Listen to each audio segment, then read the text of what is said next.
The Adventures of Batman with Robin, Boy Wonder. Batman and Robin, dynamic duo against crime and corruption, whose real identities as millionaire philanthropist Bruce Wayne and his young ward Dick Grayson are known only to Alfred, the faithful butler. Ever alert, they respond swiftly to a signal from the police, and moments later, from the secret Batcave deep beneath Wayne Manor, they roar out to protect life, limb, and property as Batman and Robin, Cape Crime Fighters. Batman and Robin, scourge of Gotham City's kooky criminals. The Joker, clown prince of crime. The Penguin, pudgy purveyor of perfidy. And the cool, cruel Mr. Freeze. Watch out, villains. Here come Batman and Robin. Welcome back, citizens, to an all-new episode of the Batcave Podcast. It's your old bat chum, John S. Drew here, and we're back with another look at Catwoman and another look at Mr. Freeze. And joining me for these looks is once again the man himself from 13thdimension.com, Mr. Dan Greenfield. Hey, Dan. Hi, John. So, Catwoman again. Now, she didn't fare so well in the last episode, but at the end of the last episode, you said you were looking forward to this one. Yeah, I mean, the last one, I think that the Catwoman Joker episode that precedes this one was a bit of a mixed bag. It had some good points, some not so good points. Ultimately, I think that it was a misfire, but there were definitely some strengths. This, I think, is a much better episode, and I think that it also plays to, we also in our last podcast we talked about Casey Kasum, and this is also a Casey Kasum showcase because this is not just a Catwoman episode. It's a Catwoman and Robin episode, as we will find out, but. Casey Kasum really kind of gets a lot to work with in this episode because we don't just get Robin, we get Robin's doppelganger. Right. The episode's called Will the Real Robin Please Stand Up, written by Oscar Bensol, who didn't do a lot of writing for the show so far that I can remember. No. I agree with you, this is a better story than what we got. And we'll see as we get into this here. It falls apart on one major plot hole. And despite that, I'd watch it again. I'd still hold it up and say it's one of the better, if not one of the best episodes in the series. But this one plot hole just really bugs me, and I'm thinking there had to have been a way to write around it. Since almost every episode we watch in Filmation has a major plot hole, some plot holes are bigger than others. A night of a full moon over the Gotham City piers. A night for strange, almost unbelievable happenings. The episode opens, and we do see right off the bat this blonde-headed version of Dick sneaking around the shipyard there. He's on a ship, and he's caught as a stowaway. Stowaway! Stowaway! He jumps off the boat and swims to shore. Where'd he go? Overboard. Who is this young stranger? Why did he jump ship? Is he someone we know? Or does he just look familiar? Check, Commissioner Gordon. I understand. We're on our way. Come on, Robin. The Catwoman's pulling a caper on the docks. Wait, are we seeing things? Or are Dick Grayson and the boy stowaway exact doubles?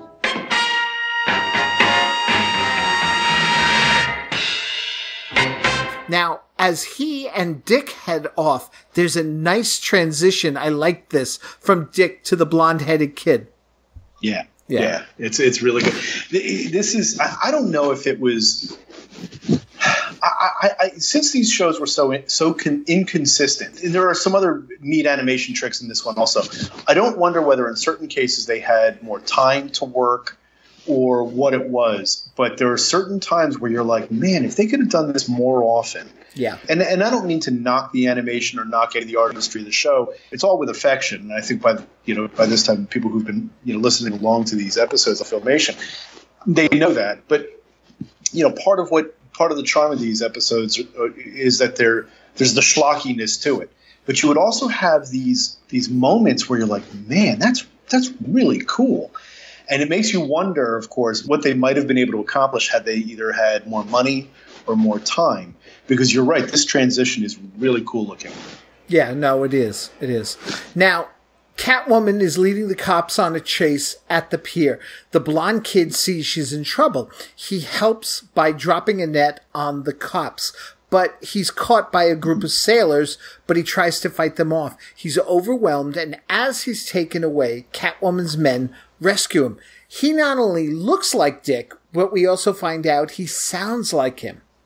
Yes. Yeah. Yeah. It's Casey Kasum. Yeah. So here we are. He's, Casey Kasum getting to play two roles. By the way, we talked a little bit about Casey Kasum in the last podcast episode. And yes, he was a DJ in Los Angeles by the time these came around. So I'm sure his was a voice because he was doing some acting also in the 60s, but he was a DJ. He hadn't been doing American Top 40 yet. That didn't come until 1970, but he was definitely known in Los Angeles at the time. So I'm sure the producers and they must have been aware of him and because if you just hear his voice on the radio, it's such a great voice, and it was really an inspired choice to pick him for Dick Grayson / Robin. And again, like you say, he was already well into his 30s. There's a youthful aspect to his voice, which also probably helped him, when he, as a DJ. But yeah, because he was 35 or 36 by the time these episodes started to run. But he doesn't sound it. He really does sound like a teenager. Yeah. And not in that gawky way, but in that Burt Ward sort of, gung-ho, ready for a fight sort of way. Exactly, yeah. Yeah. So they all run off as Batman and Robin approach, and later Catwoman introduces her men to this kid now dressed up as Robin. His hair's been dyed dark and such. She knew he looked like Robin, she says. And I'm just like, you knew he looked like Robin, but you didn't know he looked like Dick. And there's my plot hole. I just felt, this is a great story. Yeah, I knew that's where you were going to get hung up because I'm watching the same thing. I'm thinking, okay, and then of course you do the mental calculus of, did she ever come across Dick Grayson on the series? And maybe not. Now, again, the idea that the public would know who Dick Grayson was because he was Bruce Wayne's ward, probably, I guess. Is it possible that she could have understood what Dick Grayson looked like or what Robin would look like under the mask without ever having met Dick Grayson? I suppose so. Yeah. I think again, some of it is like we know what they look like, but does she know what Dick Grayson looks like? So I don't know that. And I'm more forgiving of these sorts of things, so I'm okay with that plot hole because I think to myself, well, it is possible she never saw Dick Grayson, and if she never saw Dick Grayson, then she would say, okay, he looks like Robin. Because let's face it, as we've always said, with Batman, it's one thing. You put a cowl over his head, you have only part of his jaw showing. You could get away by saying, okay, I don't know who's under that cowl. With Robin, he's just wearing a domino mask. Right. That's it. So, if you do know what Dick Grayson looks like, there's a chance you're going to say, hey, that kid, looks like Dick Grayson, and Batman, he's in a sense the weaker link because even Commissioner Gordon, who does know Bruce Wayne and Dick Grayson, why hasn't he figured it out? It's like the old Clark Kent. That's the plot hole. It's like the old Clark Kent glasses trick. If for anybody who works with Clark Kent on a regular basis who also sees Superman, how they don't see the two of them, especially when they're all reporters. Right. That part makes no sense whatsoever. But you roll with it. And this is kind of a reverse of that. She says, okay, you look like Robin, but maybe she'd never met Dick Grayson. And if that's the case, then no, I'm totally cool with it. All right. Now, I will say I did like this whole thing because she's planning on training him and having him get ready to replace Robin. I also love the little scene with Batman teasing Robin when he wonders why Catwoman wants to work with the kid. According to the police report, a young boy helped Catwoman escape on the dock. Holy cradle snatching! Why would Catwoman want a kid working with her? Maybe she's asked the same question about me. What? That's different. Yes, it's another one of these things where they actually it's not quite breaking the fourth wall, but it's definitely meta commentary, right? Because it is one of those things that comes up repeatedly throughout the years of Batman and Robin. So why would this guy, bring a kid, into this really, really dangerous life, and why would that be okay? So the idea that Robin actually is the one who says, hey, wait a minute, this is really not a good idea, and I don't think she should be putting him in danger. And Batman's always like, well, what about you, kid? And he's like, oh, well, that's different. And I just think that's great. I love that they address that. I saw the bat signal, Commissioner. What's up? Robbery in progress at Manx & Company, the stockbrokers. We're on our way. Manx? That's a breed of... Right, Robin. Manx is a breed of cat.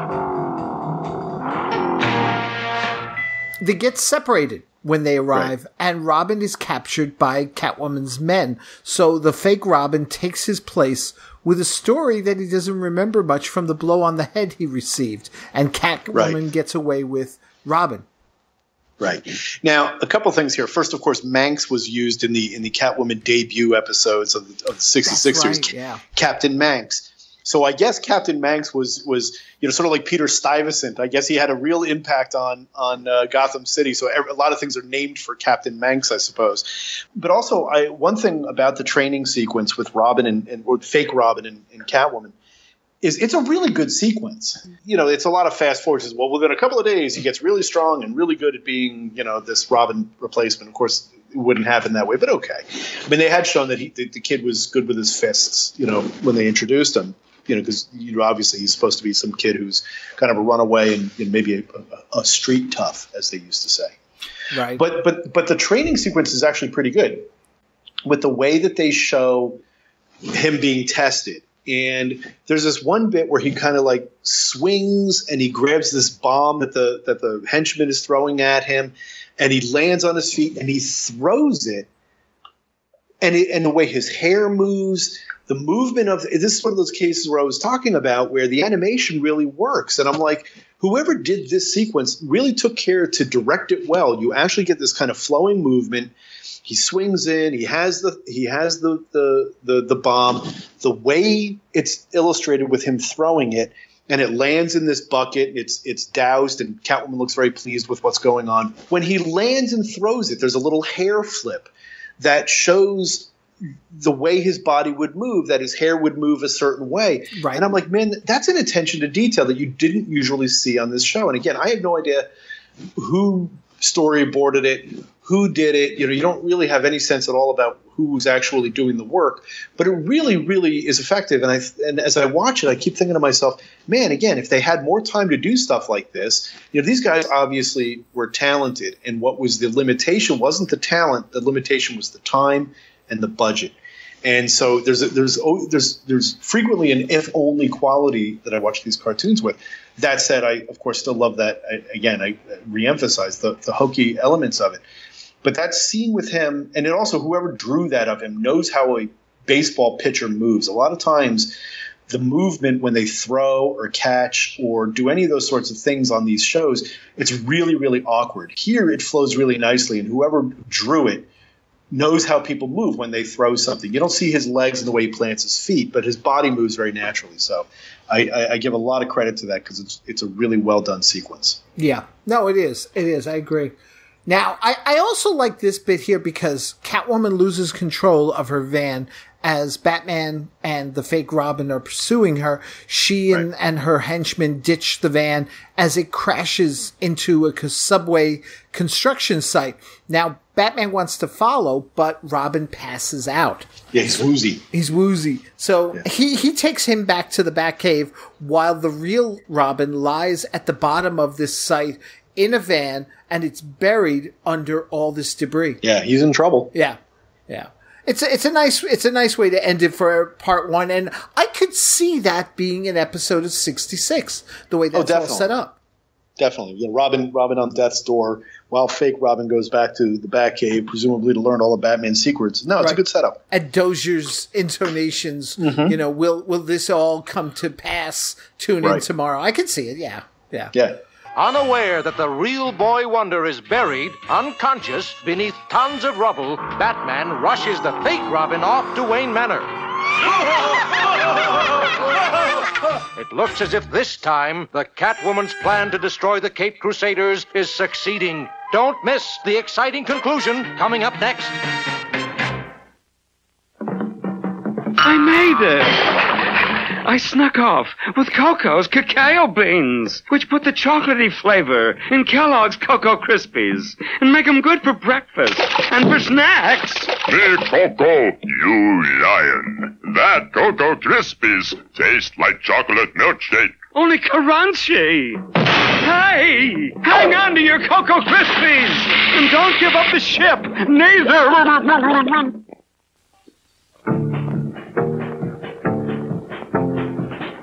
Out of the land of the tobacco plant come a tall, hard-riding, long, lean bloke, feared by his friends and enemies alike, called by the name of Johnny Smoke. Johnny Smoke. Johnny Smoke. Where are you heading, Johnny Smoke? How many silos will be empty tonight? How many men will lie still beneath the sky? How many tears will be shed because of you? How many more will die? Out of the land of the tobacco plant come a tall, fast-growing, long, lean bloke, feared by his friends and enemies alike, feared by all who come to know the name of Johnny Smoke.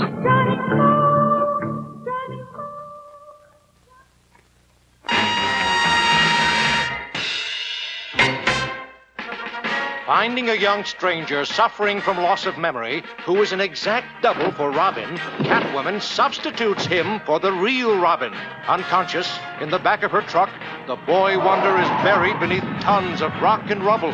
Catwoman and her Catmen escape, and when the false Robin pulls a fainting act, Batman rushes him to Wayne Manor for treatment, completely unaware that he is revealing his secret identity to a spy for the Catwoman. I can't remember a thing. Loss of memory? I'm sorry. My word. Alfred? I'll be in the Batcave. Stay with him. Yes, of course, sir. Part 2 opens with Dick now back at the Batcave, the fake Dick. This doesn't sound right. Wow. Yes. Okay. But he's continuing his ruse. And you can see, though, that Bruce appears a bit suspicious. He leaves Alfred with him while he heads down to the Batcave. Yeah. Meanwhile, the construction workers can hear Robin and try to start digging him out while he tries to open the van door, and he sends in him. And I was like thinking, going, don't do this. Don't. And it comes, of course, all the dirt and stones and stuff. And he's like, I just made things worse. Yeah, exactly. Yeah. Oh. Yeah. No, it's good. It's good. It is. It's again, well edited. Now, this is good stuff. It is. Yeah, no. I agree. Now, this is interesting. In the Batcave, Bruce gets a call from Gordon of another robbery at a dress shop, as Dick is brought down by Alfred in the hopes of jogging his memory. This is the only time in televised Batman we've seen Bruce and Dick in the Batcave that I can think of. I don't know about the animated series. Please check it for me, Commissioner. It's important. Let me know the answer immediately. Certainly, Batman. Wait, what's this? A robbery at Aunt Joe's dress shop? I'm on my way, Commissioner. Bye. Dick, what are you doing down here? We thought this might help him regain his memory, sir. Wow, what a place. Holy smokes. All those gadgets and that computer. That's how we keep one jump ahead of the crooks. Take him back to bed, Alfred. You are restricted to your room, young man, till you get better. Understand? Sure, Batman. Anything you say. Good. I'll go this one alone. Well, on the animated series, they would show them without their masks on, at least. Bruce would frequently sit. That's right. This is something that you would see in the comics where they frequently had their masks off. And, of course, in the Batman 66 screen tests, you saw them with their masks off. And without, that was actually not uncommon that you would see them that way. They had their masks off. Sometimes they would be with their masks on, sometimes off. But you're right. They usually weren't in full civilian gear in one place or the other unless they were showing that they were about to change or whatever. But what's interesting about this sequence where Dick is in his typical light brown suit, and Bruce is in his dark brown suit. But then all of a sudden, in the middle of the conversation, where Bruce turns to Dick and says, young man, go back to your room until I'm, he in the middle of the conversation, he turns into Batman. It's just he's Bruce, and then they cut away, and then they cut back, and he's Batman. So it's one of these great filmation gaffes. Right. Yeah. Now in the dress shop, I this stood out to me. Again, it's like, it's weird, like you say, how certain things stand out to us with the animation and stuff. The dresses, the women, great. They're very mod looking. They're great, and it is. I knew you were going to bring this up, and they're even the way that they're drawn. Yeah. Again, we've seen this also in some other sequences. There was one where they showed the Riddler that he was standing a certain way, that there was the way that the lines were drawn. That I don't know if it was, again, it's hard to say who was the specific artist who did it. But there is no question in my mind that whoever drew and colored the outfits got them from somewhere. They were not invented out of, off somebody's head. They were either from a catalog or, a magazine, or what they really reminded me of were those old, not old, I assume they have them now, the dress patterns, like I guess McCall's or Singer or whatever. Like my mom used to take me when I was a kid to the fabric store. Longest half hour of your life. It felt like 4 hours. And because of whatever they had in fact, it always used to make my eyes, burn and tear up with whatever I don't know if it was allergies or whatever. Little side note, hated the fabric store. These look like those patterns, and they're drawn like almost line for line with very mod late 60s high fashion. It's so great when you see this, because I was like, this is so cool. It's really neat. It's very much of its time. I love the care that they took to do that. Yeah, that was nice. It was nice. And Catwoman's holding them at bay with her panthers. My gentle catmen will pass among you for your jewels, ladies. Take the jewels off the dummies, too. Now, who's a dummy? Yipes! Batman! Here's a funny piece of material. In the midst of it, we get the inverted color emblem again. Yeah, always good. Sure wish Robin were here. It makes you wonder, too, that back in the early 60s, when they redesigned Batman's costume in the comics from the straight black bat on the gray background, they added the yellow oval, that, what if they had just inverted it and made it a black oval with a yellow bat? Because that is so cool looking. Yeah. No, it is. I agree. Now, in the middle of this, we cut away to Robin, who has now dug himself to an access tunnel. So he's starting to make his way out. We go back to the store, and we see that Batman is dealing now with the Panthers that Catwoman has. It appears they've trapped him in the elevator, but he climbs out of the top, trapping them in it, which was cool. It's it's Batman resourcefulness. Yeah, exactly.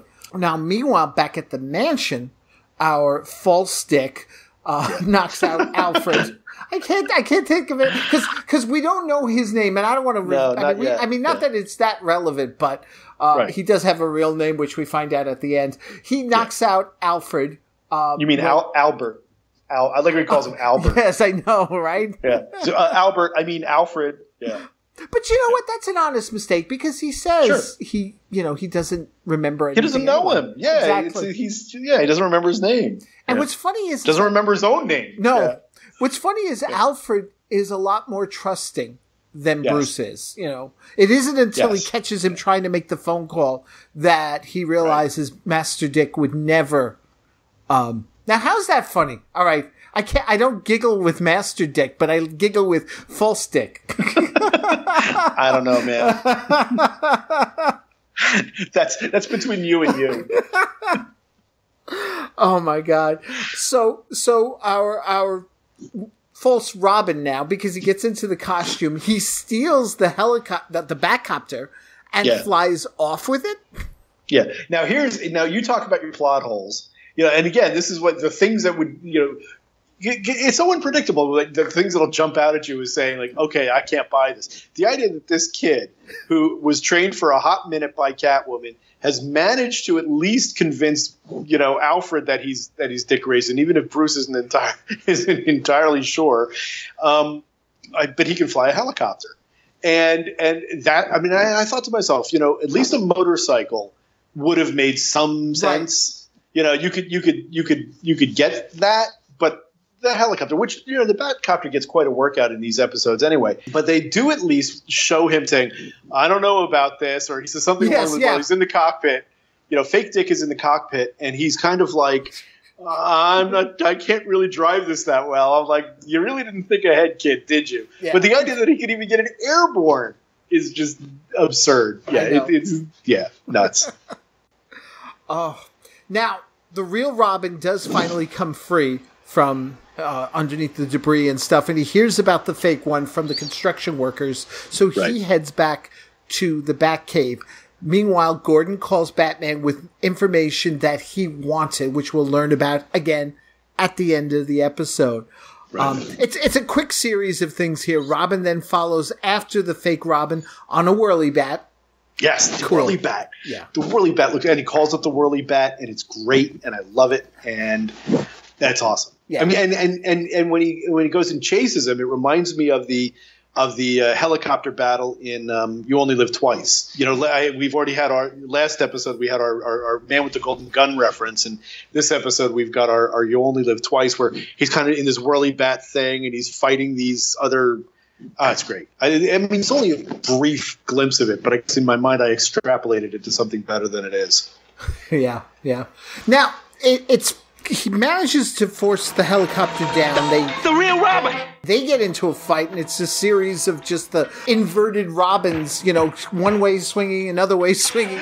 Weak from digging that tunnel. Catwoman, got to tell her Batman is Bruce Wayne. Got to confuse them. Good work, Robin. You clobbered that phony. Now take care of that Catwoman. That's the real Robin. Gotta stop him before he gets the boss. Catwoman, I know who Batman is. He's... Good to see you, chum. Same here, Batman. Let's get him. So he lets it happen. Yep. He basically lets the kid take a rock in the head. Exactly, yeah. It's cold, Batman. That is really cold. Who are you, son? Do you remember? Why, yes. My name is Christopher. Christopher Collins. And you ran away from home looking for excitement and adventure, right? That's right. But... Commissioner Gordon found out for me. You lost your memory, but the blow on your head just now brought it all back to you. I remember being on the docks. Why am I in these clothes? You impersonated Robin. You know every secret Batman has. Now tell me, who is he? Who is he? Honest, I don't remember a thing. Oh, no. Next time, Batman. Next time for sure. Perhaps.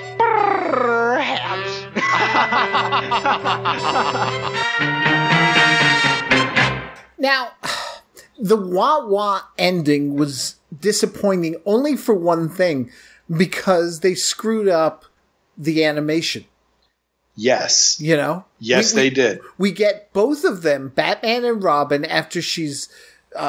Catwoman says next time she'll get them or something, and they both do a perhaps, and they purr.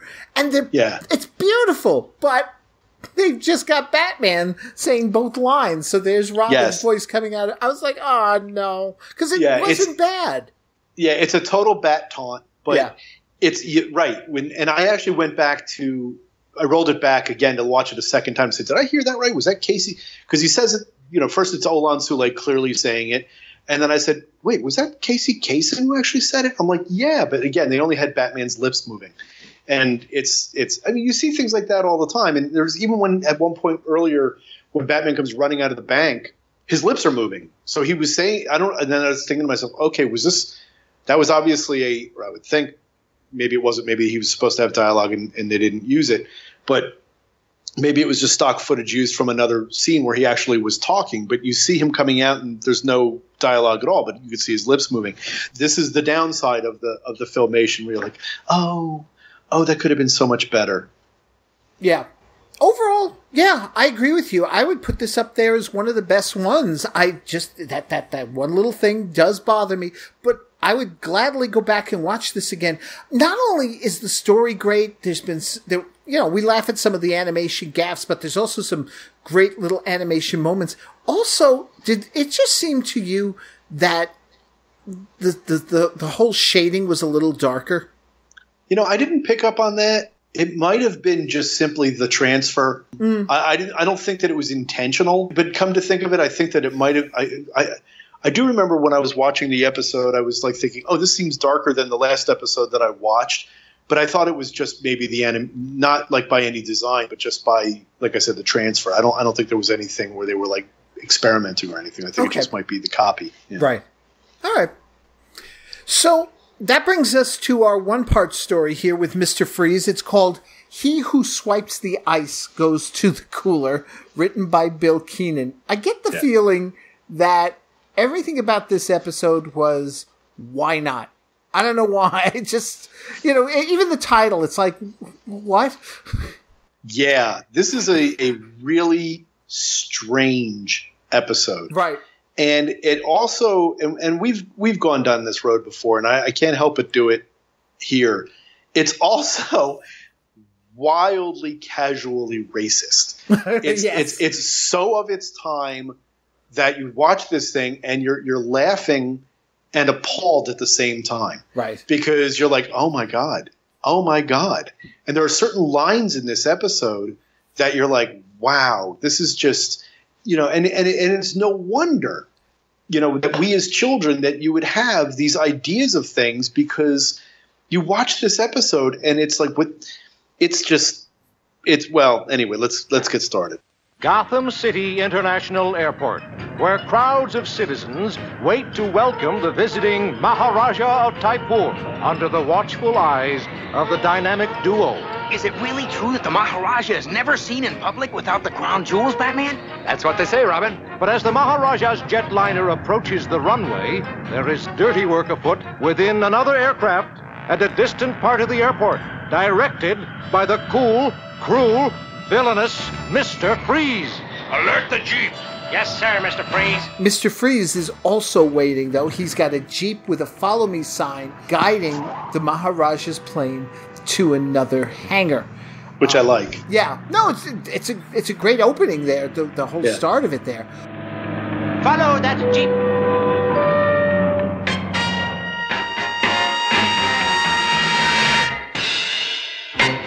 And Batman and Robin see the whole thing as they take the Maharaja aboard this black plane. He's excited by the whole thing. I mean, I gotta admit, yes, there's some racist things, but I did like his whole, oh, you Americans, he thinks this is all a movie.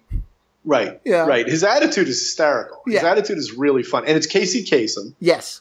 Doing the voice. And I guess he got a real workout in these between the last episode and this one. Yeah, he's doing it. Kind of a pidgin English kind of voice. And mangling the language. But yeah, he's game. He's totally like, he thinks they're making a movie, and he thinks, oh, this is exciting. This is America. This is okay. And so there's something really charming about it, but also it's like really off-putting. But yeah, so I mean, he's kidnapped, not really against his will, because he really doesn't seem to know any better. And then that's when things get rolling. Right, exactly. And things get rolling because Freeze has the plane changed from black to white, and he orders it back to the airport so they can come back in, because Batman's looking for a black plane. And in fact, we get the Bat plane searching for this black plane, which was nice. Yes. Can't see a thing in this fog, Batman. Anything turn up on the radar? Only search planes. Even the color bat detector doesn't pick up a black plane. How could they have disappeared so fast?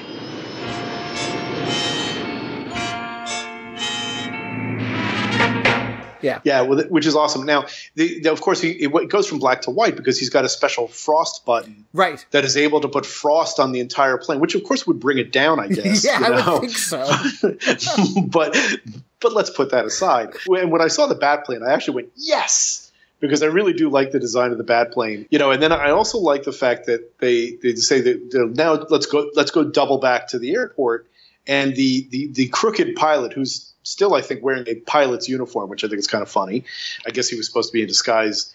But he lands the plane, and, Mr. Freeze's reasoning is, they're looking for a black plane, not a white plane. Now, I guess there's no radio tower. There are no flight plans, because they're not necessarily, it's not like you're looking for a black car driving down the street. When you're in the air, there's a different way that they track these things. So I think the whole thing is kind of hokey, but it's also very typical of Filmation, with the way that they try to explain things.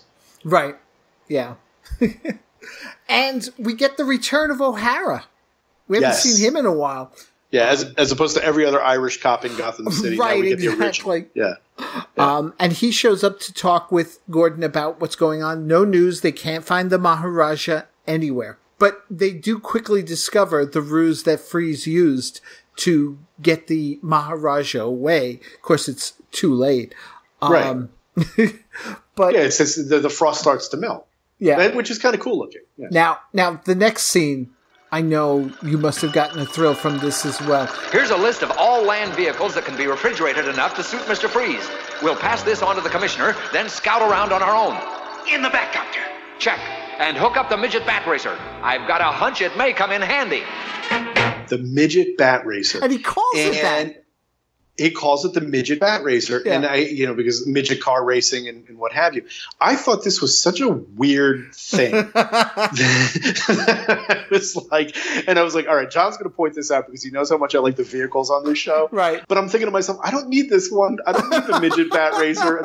It could have been a Bat Cycle. They could have done something else. But I was like, all right, they're introducing something. They're going out there with this. The idea that Batman has his own midget racer, and it can be. And I guess I'm thinking, all right, it can't be the full size Batcopter because the Batmobile, because the Batcopter couldn't carry the Batmobile. But yet we have seen the helicopters carry a lot heavier things than the Batmobile on these shows. I mean, we just had the episode where Catwoman's Catcopter is able to carry the Joker-mobile. So presumably the Batcopter could do the same. But no, we've got the Midget Bat Racer, which is kind of silly.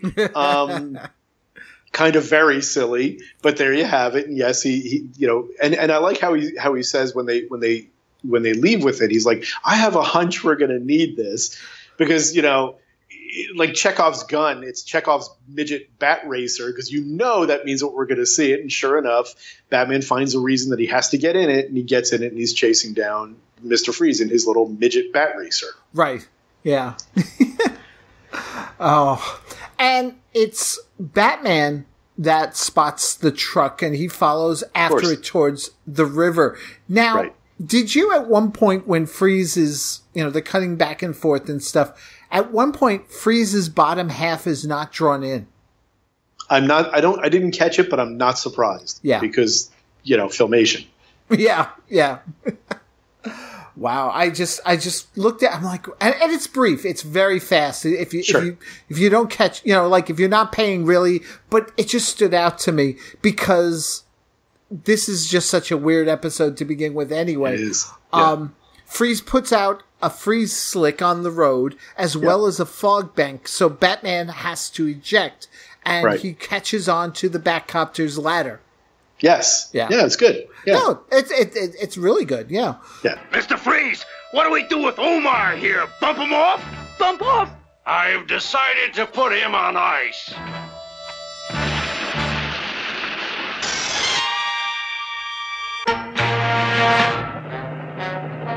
There's the van, Batman. Heading for the old ice house. Let's drop in on him. Okay, better turn up the Bat thermal power in your belto. We'll no doubt get a cool reception. Hey, boss! What should we do with the Raja? Throw him into the river. I wouldn't do that, Mr. Freeze. The dynamic duo! Freeze tries to freeze them, but they have their thermal units turned up. Cool it, fellas! Now I'll cool you! You're losing your touch, Mr. Freeze. What now, Batman? First, revive the Maharaja, then turn our friends over to the police. What's funny is the Maharaja admits at the end that the jewels that Mr. Freeze was after, that he was carrying with him, were fake all along. Right, because he doesn't even carry cash. Yeah. Yeah, it's all, it's as their short episodes go, it's pretty good. I mean, there's definitely a lot of humor in it, and they were playing the Maharaja for laughs. And again, a lot of times I was laughing despite myself. Right. Because that this is really not cool. No, right, yeah. But, you can't help it because in the way that again, everything is contextual. So you're watching this and you're like, oh, geez, I can't. I mean, at one point, one of the Mr. Freeze's henchmen calls the guy Omar, just like as a dig, and and he even says, I'm going to shoot you and I'm going to shoot up your dress. It's like, oh God, man, I can't believe he actually said that. Yeah. And that's where you're like, nah, man, that's just not cool. But this is 1968. It was a totally, totally different time. And there was, even though there was some enlightenment going on around everybody at the time, it was a far cry from what we know and understand in terms of cultural sensitivity now. And I don't want to put too fine a point on it, but it is part of the context when you watch these things 50 years later. Yeah, no, I agree. Overall, again, like the other 2 episodes last time, not that memorable though in the end. I mean, they're all right. Yeah, it's okay. It's a caper. My feelings about this version of Mr. Freeze are, pretty well established at this point, that I don't like this version of Mr. Freeze. He's a thug in a helmet as opposed to having any kind of sense of style. Yeah. But the episode itself is okay. I actually found, despite all the hokey way that the Maharaja was portrayed, entertaining. So it's okay as these single episodes, which are really hit or miss because those, sometimes the 8 minutes are all they need to tell the story. Sometimes they need, sometimes they're cutting way too many corners. This one I think just fits for what it is, and I think it's okay. Yeah, I agree. Now, as we wrap up this episode of the Batcave podcast, Dan, what's happening over at 13th Dimension? Oh, same as always. We've always doing, comic books and cartoons and TV and stuff yesterday and today. If you like this kind of stuff, Filmation, 1960s stuff, you're going to find a lot of stuff at 13th Dimension that you like. But also we do, stuff from other time periods, particularly the 70s, and also, a lot of modern stuff too. And you can find us at the website 13th Dimension, and I'm also on Twitter, and I'm also on Facebook. So if you're not following us, please do, because I think if you like this podcast, then you'll like what we're doing over there. Yep, definitely. And that's 13thdimension.com. Yep. So next time on the podcast, this is going to be a fun one because we're dealing with 2 new villains on the show. Yes. Yes. And when I say new, one is new to the show overall. One is, I'm believing it's their take on the actual DC Comics villain. Mm-hmm. So yeah, Mad Hatter and Simon the Pie Man. Yep. Simon the Pie Man to the animated lineup, and the Mad Hatter is holding a tea party. Awesome. Yeah. So that's going to be the next time, folks. Thank you so much for listening. Until next time, Dan, citizens, take care.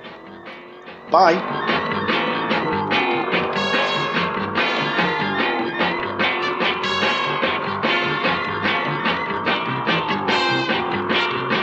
Thanks for listening, chums.